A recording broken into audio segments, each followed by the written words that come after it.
Gue udah pakai di HP ini sekitar semingguan lebih, dan buat gue ini di HP gampang banget direkomendasikan buat siapapun kalau ada budgetnya. Jadi halo dan selamat datang di Aftersound Review, dan ini adalah review gue untuk Aibaso DX260, salah satu DAP line up terbaru dari Aibaso di mana harganya sekitar 15 jutaan. Dan seperti biasa gue akan breakdown review ini mulai dari build, fitur, dan juga user experience, perbandingan, dan juga suaranya. Sebelumnya thank you dulu untuk Intim Indonesia yang udah kirimin review unit ini ke gue untuk di-review dan dibahas. Mungkin untuk teman-teman yang belum tahu mengenai Intim Indonesia, mereka adalah distributor resmi bergaransi untuk barang-barang brand, berbagai brand yang masuk ke Indonesia seperti Vio, Moondrop, Aibaso, lalu juga Aune, dan banyak brand lainnya juga. Jadi kalau misalnya kalian penasaran, bisa langsung cek aja link di Tokopedia di bawah, di description di bawah. Dan juga gue kasih Instagram Intim Indonesia karena mereka seringkali juga mengadakan giveaway ataupun promo spesial di page Instagramnya. DAP ini sendiri kalau dilihat bisa udah semacam, kayak HP aja sekarang. Layarnya cukup besar, dan untuk bodinya sendiri menggunakan aluminium, dan ini ada seperti diamond cut, sama mengingatkan gue sama S-Line Icon, karena kayak diamond cutnya futuristik dan rapih seperti ini. Di bagian belakangnya seperti ini juga ada kayak semacam matte glass, dan ini dilakukan. Nah, ini yang unik dari DX260 ini, katanya untuk semacam apa nih namanya, backdoor ya. Ini cuman dipakein semacam dua sekrup aja. Kalau dilepas tuh gampang, jadi untuk kalau misalnya baterainya mulai usang itu gampang ubahnya. Lalu kemudian di bagian kanannya ini baru ada pencetannya. Untuk di atas ini ada volume button sekaligus on off, dan juga ada ini untuk previous song, pause play, dan next song. Dan ada tulisan HRS audio di sini. Untuk bagian atasnya ada SPDIF, USB-C, dan juga colokan micro SD card-nya, dan di bawah ada phone out untuk single edit dan juga phone out. Nah, untuk menggunakan si DAP ini juga untungnya kalian udah mendapatkan case bawaan, case silikon gini sih sebenarnya, yang nggak bagus-bagus amat, tapi at least untuk menggunakannya udah sangat melindungi. Karena gue sarankan harus menggunakan, karena lihat ujung-ujung ini tajam semua, jadi gampang terkena. Kalau misalnya jatuh gitu, gue rasa bakal gampang dent. Jadi ya gue sarankan kalau nggak beli third party, pakailah si case-nya ini, walaupun gue tahu bakal menguning nanti. Basically secara penggunaan ini adalah DAP Android. Yes, dia menggunakan Android 11, on off-nya di sini. Dan persis lah HP lu lah. Tinggal di swipe up untuk masuk ke dalam menu.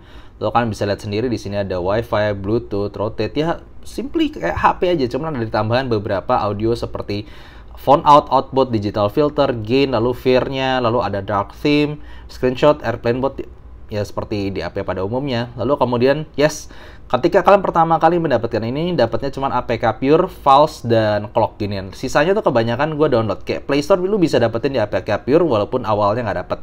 Lalu habis dapetin Play Store, gue download lagi Apple Music dan juga Spotify, dan bisa jalan seperti biasa menggunakan Google Service. Jadi ya, basically kalau lu ada mau main game di sini juga bisa. Toh dia juga sudah menggunakan Snapdragon 660 kalau nggak salah. Ini lancar banget, dia sangat cepat, sangat responsif layarnya. Nah, ini contohnya gue pakai Apple Music, basically sama persis kayak di HP gue. Lalu kemudian untuk player bawaannya, dia ada Mango Player. Ini gue lagi play tulus. Ini mungkin sedikit info aja, ini tampilan utamanya. Mungkin kalian bingung di manakah untuk browse lagu-lagunya. Karena ketika kalian pencet atas ini, cuman keluar all music-nya aja. Kalau pencet lagi back, nanti ada back ke sini. Lalu mau browse-nya di mana? Yaitu swipe sini, swipe lagi. Nah, baru di sini ada beberapa pilihan seperti all playlist, no play, recent play, lalu filenya segala macam. Tinggal browse aja dari sini. Ya, seperti itulah. Ya, persis Android lah ini, dan gue sukanya ini very fast, very responsive, sampai gue ngerasa ya udah kayak pakai HP Android gue, cuman dengan kelengkapan audio. Secara spesifikasi, Aibaso DX260 ini menggunakan 8 CS43198 DAC chip. Jadi yes, buat gue jarang banget menemukan 8 DAC chip dalam satu DAP. Dan Android-nya sudah menggunakan yang 11. Average playtime-nya adalah 14 jam, jadi cukup lama. Lalu kemudian untuk power-nya sendiri di 3,5-nya di single ended-nya ini adalah di 3 VRMS 280 mW at 32 ohms, dan untuk 4,4 balance-nya 6 VRMS 1015 mW at 32 ohms. Jadi basically ini udah bisa ngedrive semua IEM yang gua pernah coba, semua IEM yang gua pernah tahu, dan juga bisa ngedrive headphone mungkin sampai level 10 jutaan ke atas juga udah bisa. Basically ini udah lengkap banget secara power dan secara penggunaan juga udah gampang banget. Sedikit hal yang lucu karena ini basically really Android ya. Ketika gue play lagu dan kadang gue kepencet untuk volume buttonnya ini. Apa yang terjadi ketika kalian volume down sama pencet on di saat yang bersamaan di HP kalian? Yes, betul. Screenshot. Dan kadang gue juga begitu. Nih contohnya, gue nggak sengaja pencet misalnya. Cet. Nah tuh, jadi screenshot. Ini mungkin jangan kaget lah karena ini benar-benar Android. Oke, secara user experience gue bisa bilang ini nyaris perfect karena ya basically ini udah kayak secepat HP. Dia sangat responsif. Mungkin sedikit protesnya gue, sedikit banget ya. Itu lebih ke ini ya, bentuknya ini yang tajam-tajamnya ini. Kalau misalnya dia tanpa case-nya, kan dapat case silikon begini kan. Itu agak tajam ketika dipegang di tangan begini dan bisa agak nusuk. Dan juga kalau misalnya jatuh ya kemungkinan besar bakal dent atau bakal penyok di bagian yang tajam-tajamnya ini. Jadi memang disarankan walaupun dia seganteng ini, secakep ini, harus menggunakan case kalau at least buat gue ya. Sedikit menutupi kegantengannya ini. Cuman jauh lebih nyaman ketika dipakai dan juga jauh lebih secure. Lalu kemudian juga terjadi pada penggunaan gue sehari-hari kalau misalnya ini masuk kantong. Kenapa? Karena pause play di on off buttonnya ini lumayan gampang kepencet, jadi kadang gampang nyala sendiri lalu entah somehow ke touch segala macam di kantong celana gue, tapi itu minor. Dan juga untuk si tombol-tombolnya ini lumayan gampang kepencet ini ketika masuk kantong. Tapi kalau misalnya kalian diem aja gitu dan nggak terlalu banyak jalan-jalan ya gue sih nggak kepencet. Itu just sedikit precaution aja. Dan juga misalnya gini, kalau di sini ketika kalian naik turunin volume itu kadang ada sedikit nge-lag.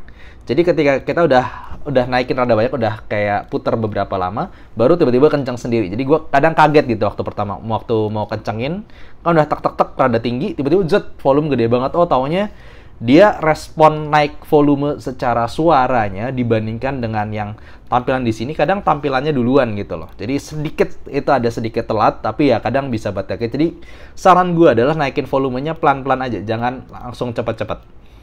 Dan juga secara gue nggak tahu apa, cuman on off button sekaligus untuk up down volumenya ini somehow secara kualitas agak ringan. Jadi mungkin tidak kalau misalnya gue kan pernah review masalahnya S10 Kern ya, AK Ultra, AK Kan Max, juga dengan AK SR35 ini kayak tombolnya tuh lebih berat, lebih meyakinkan, kliknya tuh juga lebih berasa dan lebih presisi.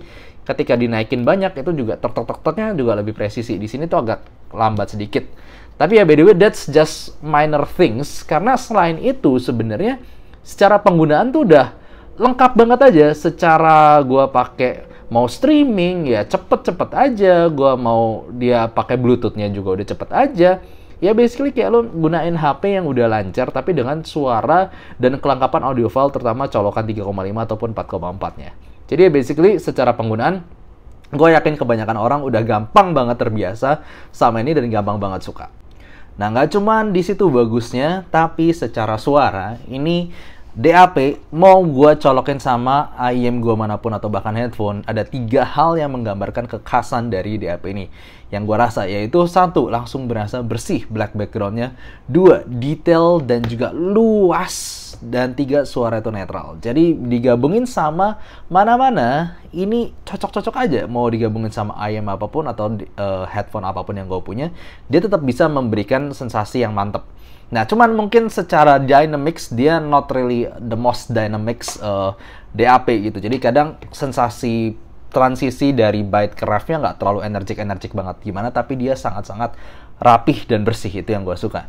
Nah, jadi secara suara juga gue nggak terlalu bisa ada yang protes gimana-gimana. Bass-nya very tight, very clean, vocal clear, mungkin nggak kerasa overly sweet atau gimana-gimana, vokalnya itu netral aja.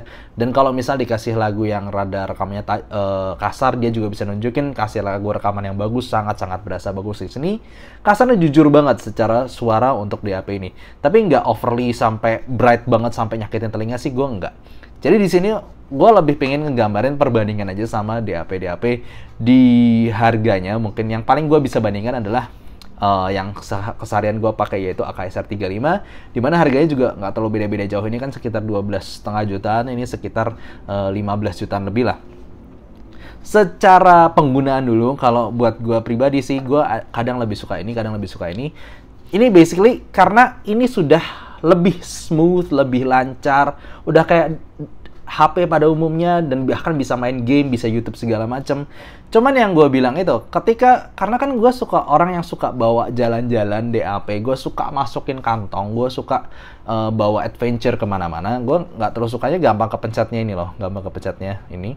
Sedangkan kalau si AKSR 35 itu sangat sulit kepencet kalau misalnya di dalam saku gitu, karena ini juga secara ini rata gitu, secara case-nya itu rata, jadi sangat nggak gampang kepencet, ataupun ininya kepencet-pencet juga nggak apa-apa, karena ya emang nggak bisa dipencet, cuma bisa diputer, dan kliknya itu lebih kayak lebih ngelok gitu, lebih keras dibandingkan ini. Jadi kayak hardware-nya seolah kualitasnya lebih bagus di AKSR 35, lebih mateng gitu secara desain, dan juga hardware-nya lebih berkualitas. Dan beratnya agak mirip, sedikit lebih berat ini kayaknya, walaupun lebih kecil, tapi secara software UI-nya itu lebih bagus di sini. Jadi kayak ada plus minusnya lah ketika kita menggunakan user experience-nya. Cuman kalau misalnya soal suara, gue bisa bilang ini lebih berasa luas dan lebih berasa netral. Jadi kalau misalnya di AK itu kan selalu buat gue ada sedikit bumbu neutral, a bit warm dikit gitu, karena vokalnya gue rasa ada sedikit lebih tebal dibandingkan netral, dan juga kayak sedikit lebih pop up yang somehow gue suka. Jadi emang gue ada kecenderungan suka tonal ala Estelle & Kern gitu ya. Gue suka AKSR 35, gue suka Estelle & Kern Ultra. Nah di sini vokalnya less pop up dibandingkan AKSR 35 ini. Tapi secara luas suaranya itu loh, luas suara sama bersihnya black background, gue somehow lebih dapetin di si DX260 ini. Tapi secara dynamics dan juga vokal, ini lebih pop out soal suaranya. Hentakan bassnya lebih berasa, lalu kemudian perpindahan transisi dari byte ke ref itu kayak energinya lebih berasa di AKSR 35. Jadi ya ini basically kayak cocok-cocokan lu aja, karena dua-duanya pun secara suara itu versatile. Gue masih bilang cocok sana cocok sini, tapi tinggal sedikit preferensi lu kemana, atau bahkan mungkin yang lebih bisa menentukan adalah secara user experience, secara UI interface-nya itu, user interface ya UI, atau secara user experience yang gue bilang tadi, gampang kepencet ketika dikantongin. Kalau gue pribadi sih sama masih tetap suka AK sih, dan sedikit mungkin kita ngomong soal baterai ya, baterai sedikit lebih lama di AKSR 35, toh tertulisnya ini 20 jam, ini 14 jam, dan gue ngerasa perbedaannya nggak terlalu signifikan sehari-hari, tapi sedikit lebih berasa lebih awet di AKSR 35. Mungkin yang bikin ini menang banget dibandingkan AKSR 35 lebih ke browsing ataupun streaming, karena di streaming kadang-kadang di AKSR 35 itu agak ngendet-ngendet. Gue lebih suka untuk setelah search file yang gue suka, gue download. Setelah di-download itu jauh lebih cepat untuk pengoperasiannya. Kalau di sini nggak, lu streaming sambil mainin juga nyantai-nyantai aja, lancar-lancar aja. YouTube juga gitu. Jadi Indian itu kembali ke keputusan kalian mau yang kemana. Cuman kalau misalnya dibandingkan sama kayak Hibi R6 Pro 2, gue ngerasa di X260 ini lebih menang kemana-mana. Satu, secara suara gue ngerasa agak mirip-mirip, dua-duanya sama-sama netral, not really energetic, cuman ini lebih luas dan juga lebih bersih. Dan juga secara pengoperasian, ini somehow gara-gara lebih genggaman tangan. Kalau Hibi R6 Pro 2 itu kan panjang dan dia nggak pakai scroll wheel. Jadi untuk naik turunin volume tuh nggak seenak si di X260 ini buat gue. Dan secara baterai juga si Hibi R6 Pro 2 itu 8 jam, dan ini 2 kali lipatnya di sekitar 14 jaman. Jadi overall ini kalau misalnya lu suka Hibi R6 Pro 2 tapi belum beli, gue sarankan sih cobain dulu si DX260 ini, karena buat gue ini udah lebih lengkap, lebih gampang dipakai, dan segala macamnya, baterainya dan juga penggunaannya lebih enak. Tapi kalau kalian yang udah suka AKSR 35 seperti gue, ya mungkin arahnya berbeda, karena gue tetap stay di AKSR 35 setelah menggunakan beberapa lama ini.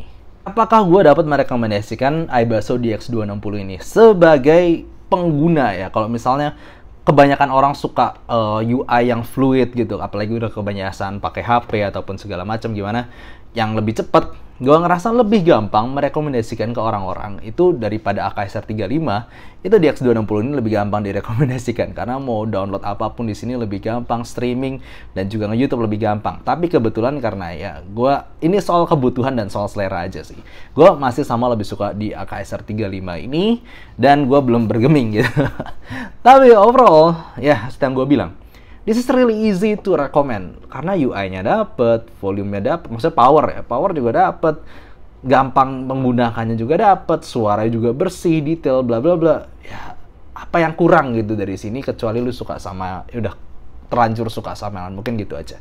Definitely, totally, so worth it. Bahkan bisa dibilang ini mungkin keluaran iBasso yang paling worth dibandingkan yang lain karena kayak DX300 itu kan besar banget, susah menggunakannya kadang-kadang. Nah, DX160, DX170 itu kan baterainya agak kurang lifetime-nya. Nah, di sini kayak memperbaiki semuanya dan price point-nya di tengah-tengah. Ini value-nya really good. Oke, gitu aja. Thank you for watching. Kalau misalkan tertarik ingin beli, gue kasih link teks di description di bawah untuk Tokopedia-nya yang tentunya dari distributor resmi Intim Indonesia dan juga bergaransi. Thank you for watching. See you next time. Bye-bye.